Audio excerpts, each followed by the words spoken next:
muito bom, né, para nossa vida, para nosso fortalecimento espiritual. Se acompanha ainda muito melhor, já tem aquele tempo fresquinho.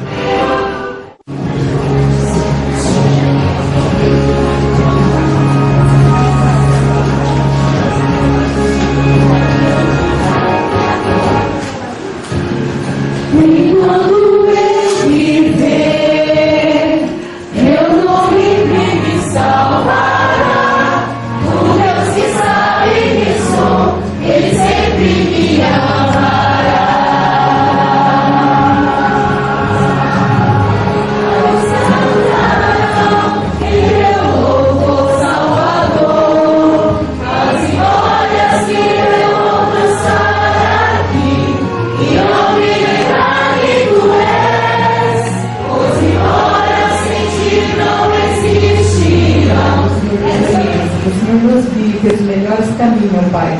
O Espírito Santo venha ser luz para nós, para que nós não venhamos tropeçar e cair, ó Pai, porque se cairmos podemos nos machucar, ó Pai. Por isso pedimos, Senhor, nos guie, direcione-nos, ó Pai, esteja com cada um aqui presente, Senhor. Que anjos do céu possam nos guardar e ligar com Jesus.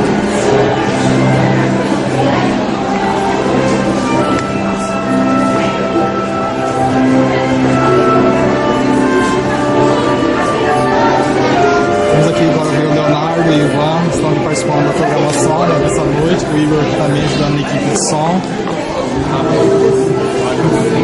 E aí, Leonardo, o que você achou do JA? Cara, foi perfeito, velho.